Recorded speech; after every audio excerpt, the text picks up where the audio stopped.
Karbala की बातें तो सुन रहे हैं लोग 10-15 साल, जब तक आज जब बचपन से आप सुन ही रहे हैं, हम भी आज लगातार 15-16 दिन से सुना ही रहे हैं जी। और मगर हम अल्हम्दुलिल्लाह बचपन बम्बई में मैंने 12 साल तक कभी मैंने हाय सकीना हाय सोगरा करके ही रोया, क्योंकि हमको मालूम है कि जो लोग हाय सोगरा करके रोलाते हैं, सोगरा नाम की कोई बच्ची ही नहीं थी जो रोए, जो बीमार ही नहीं थी। सोगरा तो जवान हो चुकी थी, उनकी शादी इमाम हसन के बेटे हसन मुसन्ना से हो चुकी थी, वो अपने शौहर के घर में थी, वो न बीमार थी न वो बच्ची थी। ये सब शियाओं राफिजियों की कहानी है, रोने रोलाने की कहानी है।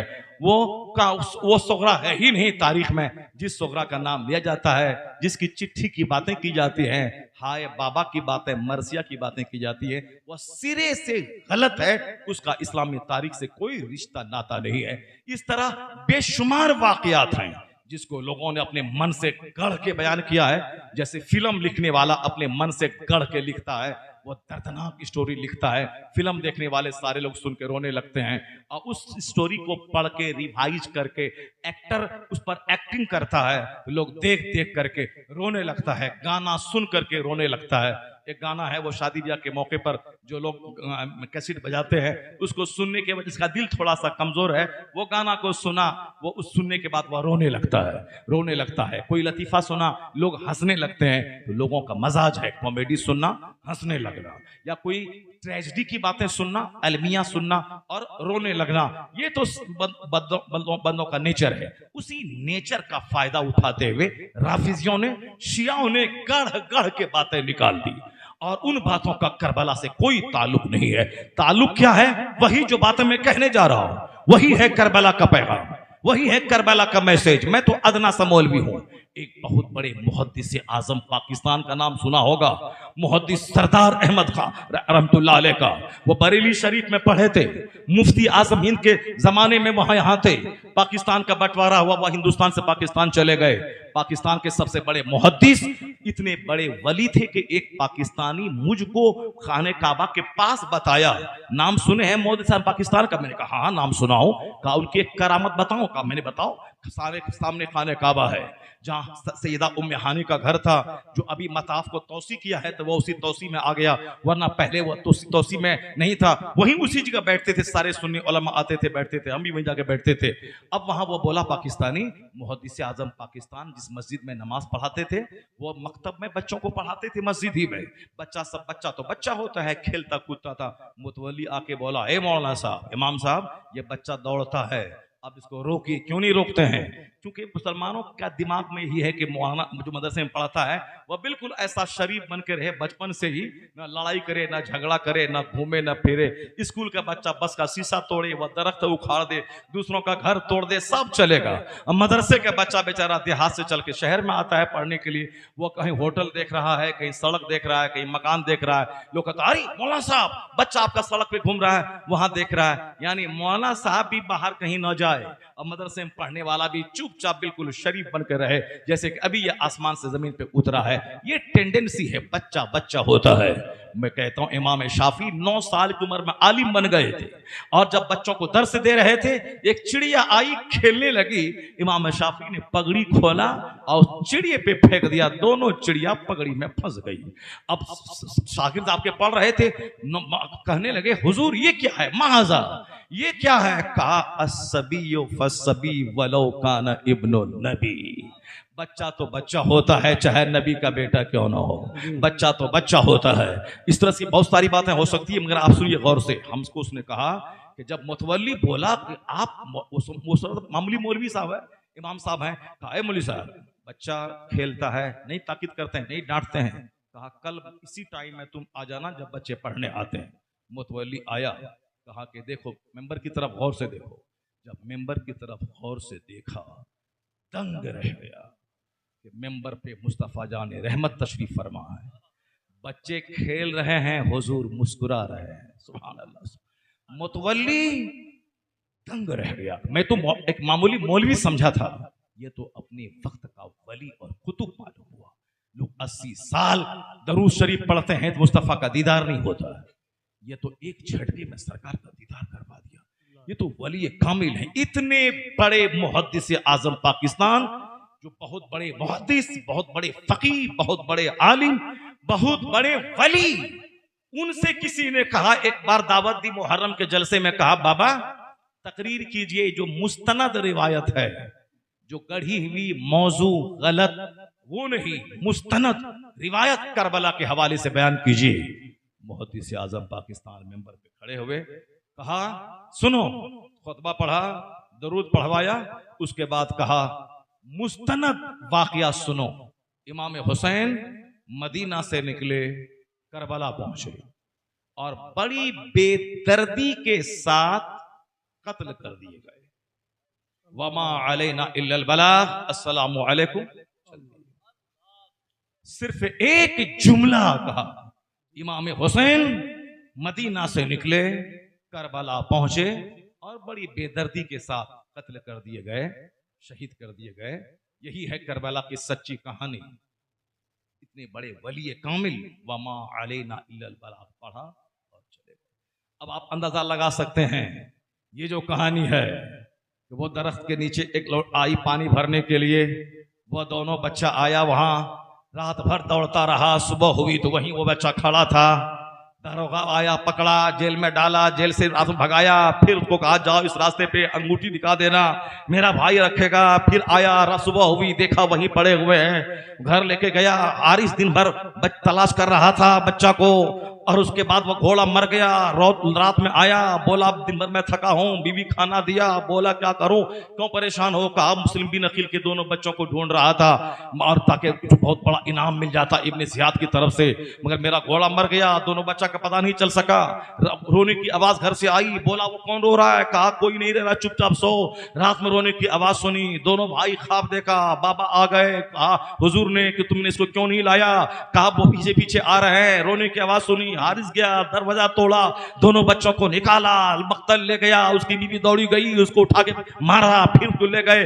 बाप छोटा भाई बोला हमको कत्ल मत करो, पहले हमको कत्ल करो, बड़ा बोला हमको करो, दोनों बोल रहा था। फिर तलवार चली, दोनों को कत्ल गर्दन कर दिया और दोनों के सरों को अपने ज़ियाद के पास पहुंचा दिया। ये हो गया। अब इसका क्या कहेंगे आप, खुद रोना है, दूसरों को रुलाना है।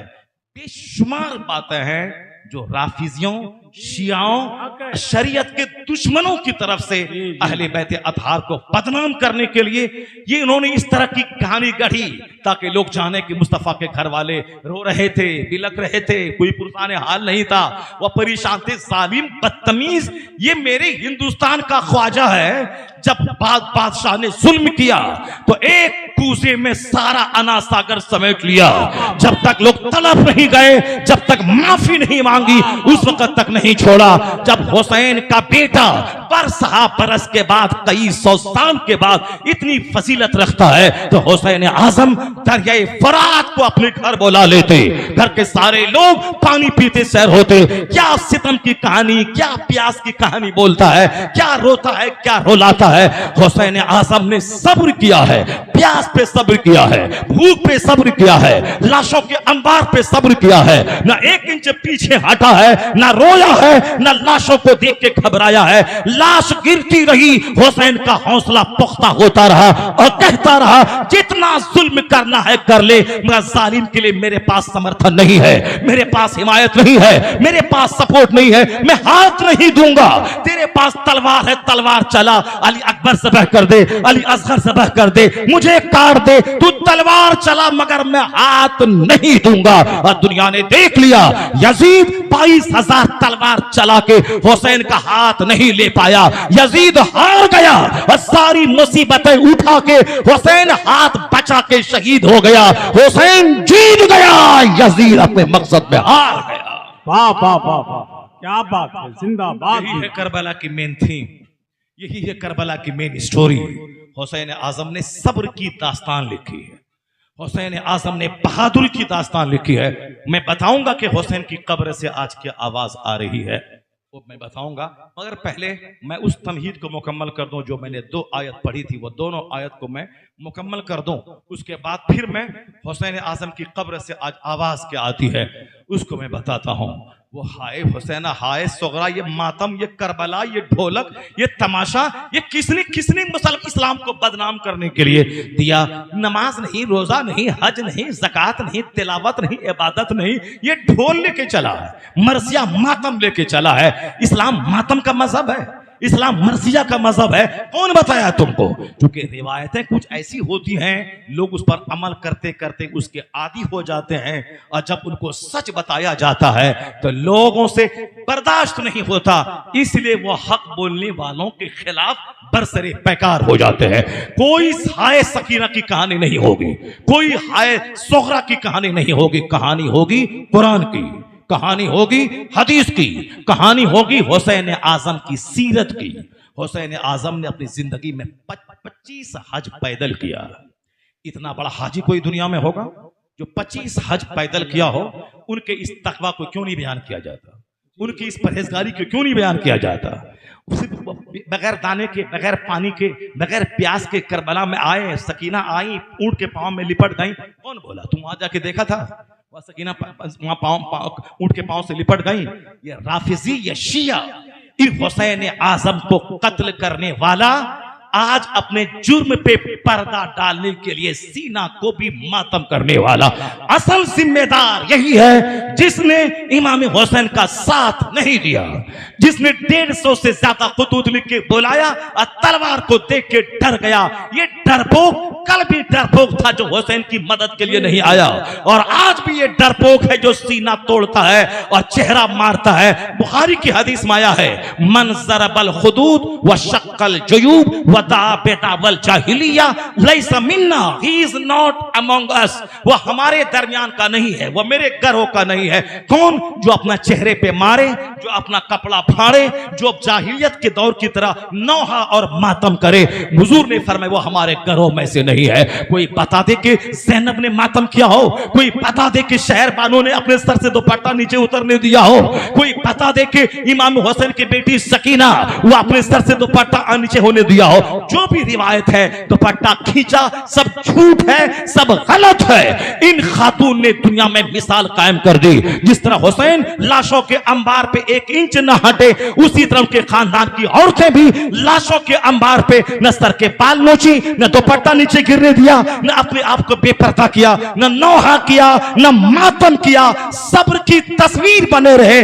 मर्दों ने भी सब्र किया, औरतों ने भी सब्र किया। इन्नल्लाह मअस साबिरीन, इन सब्र करने वालों के साथ अल्लाह है, रसूलुल्लाह है। नारे तकबीर, नारे रिसालत। सब्र करने वाला नहीं चिल्लाता है, सब्र करने वाला सर के बाल नहीं नोचता है, सब्र करने वाला सीना नहीं तोड़ता है। यही है मसले के आला हजरत। मैं डिटेल्स में थोड़ा वक्त अगर रहा, मदीना से कैसे निकले, मक्का कैसे पहुंचे, मक्का से करबला कैसे आए, वहां क्या गुफ्तगू हुई, उसके बाद इमाम हुसैन ने क्या डिसीजन लिया, वो उस पर मैं बस मुख्तसर सा तबसरा मैं करूंगा। मगर पहले वह 2 बात जो मैंने कुरान शरीफ की आयतों की मैंने कही हैं, मैं उसको मुकम्मल कर देता हूं। जरा एक बार जोर से बोले ला इलाहा इल्लल्लाह, जोर से बोले मुहम्मदुर रसूलुल्लाह, बोले अस्सलातु वस्सलामु अलैका या रसूल अल्लाह।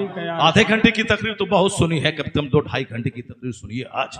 सुनिए आज हमारे जो बच्चे खड़े हैं, नौजवान बच्चे स्कूल कॉलेज में पढ़ते हैं, वो भी दीन सीखिए।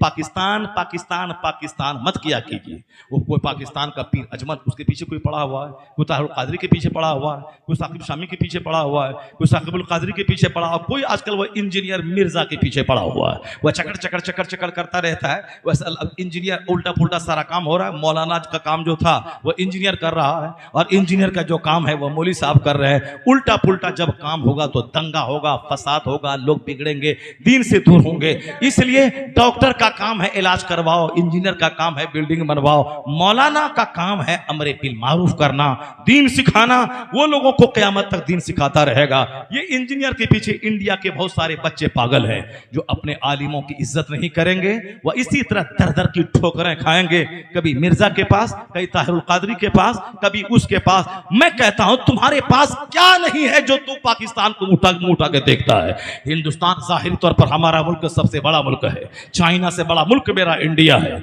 ये इंडिया को तुम जो बोलेगा ये सिर्फ पंडित जी का मुल्क है, सिर्फ साहब हमारे मोदी जी का मुल्क है, ये हमारे अमित शाह का मुल्क है, उसका मुल्क भी है, मगर उससे भी बड़ा हमारा मुल्क है, हमारे बच्चों का मुल्क है, हमारे मौलाना का मुल्क है।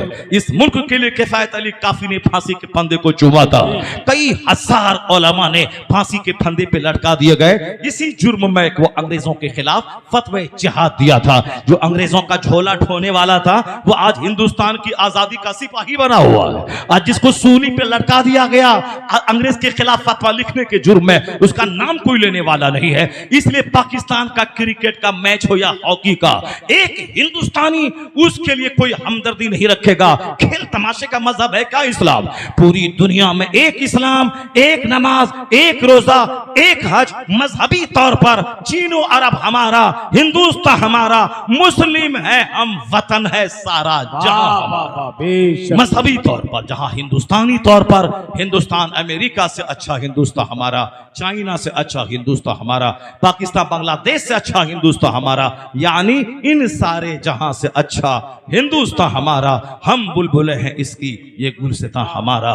मजहबी हैसियत पूरी दुनिया हमारी है, एक मरकज काबा मदीना, और पूरी दुनिया में एक इस्लाम, एक नमाज, एक रोजा, एक हज, एक ज़कात। और फिर जहां तक वतन का सवाल रहा, जैसे यूपी वाला, बिहार वाला, गुजरात वाला, राजस्थान वाला हमारा स्टेट, उसी तरह उत्तर प्रदेश में भी मेरठ वाला, मलियाना वाला, मुरादाबाद वाला, बरेली वाला, पीलीभीत वाला हमारा डिस्ट्रिक्ट। उसी तरीके से हिंदुस्तान मुल्क की सतह पे हमारा मुल्क सबसे अच्छा मुल्क है, मगर मजहबी तौर पर हमारा पूरी दुनिया हमारा मुल्क है। एक अल्लाह, एक रसूलुल्लाह, एक कुरान, एक मरकज काबा, एक अरफात का मैदान, एक खाने काबा, एक गुंबद कजरा। इस तरह सारी दुनिया के मुसलमान एक हैं। मुत्तहिद हो जाओ, सारे काफिर मिलकर तेरा कुछ नहीं बिगाड़ पाएंगे। आज तुम शेख के नाम पे, पठान के नाम पे, जोलाहा के नाम पे, नदाफ के नाम पे, अंसारी के नाम पे, मोहल्ले के नाम पे, नदी के नाम पे, इलाके के नाम पे, बिहार यूपी के नाम पे आज तुम बटा हुआ है। इसीलिए सारे लोग तुझको मारना चाह रहे हैं, मिटाना चाह रहे हैं। जिस तरह मस्जिद में शेख, पठान, जोलाहा, नदाफ, अमरीकी, हिंदुस्तानी, तुरानी सब एक मुसल्ले पे खड़े हो जाते हैं, उसी तरह जिस दिन तुम यूनाइट हो गए, शेख और पठान की सारी जंग खत्म कर दी, जिस तरह मस्जिद में शाहो गदा एक हो गए, मस्जिद से बाहर भी अगर तुम यूनाइट हो गए तो फिर याद रखना अमेरिका भी तुम्हारा है, चाइना भी तुम्हारा है, सारी दुनिया तुम्हारी है। तब बोलेगा चीनो अरब हमारा, हिंदुस्तान हमारा, हम मुस्लिम हैं, हम वतन है सारा जहां। नारे तकबीर, नारे रिसालत, पैदाने शहीद आज़म। हमको हमारे घमंड ने बर्बाद किया, हमको दुनियादारी ने मुझको तबाह किया। किसी की बात अच्छी ही नहीं लगती है, कोई किसी को रहनुमा मानने को तैयार नहीं है। हर आदमी अलग अलग दिमाग जैसे उजड़ा हुआ। एक घर को अगर बर्बाद होना हो, चार भाई ना आपस में बैठ के खाता है, न आपस में मिलके बातें करता है, चारों का रास्ता अलग अलग है, चारों का मूड अलग अलग है। जिस घर को बर्बाद होना हो उसको देख लेना, जहां चारों भाई बातें अलग, सबका रास्ता अलग, समझ ले कि बहुत जल्दी यह घर टूट फूट के बर्बाद होने वाला। जहां एक साथ दस्तरखान पे खाने का चलन हो, जहां आपस में मोहब्बत से बातें हो रही हो, एक दूसरा अपनी बात को, मशवरा को शेयर कर रहा हो, मोहब्बत के साथ एक को अपना अमीर मानकर सब एक साथ उनके मशवरे से काम कर रहा हो, वो जल्दी से उस घर को तरक्की करने से कोई नहीं रोक पाएगा।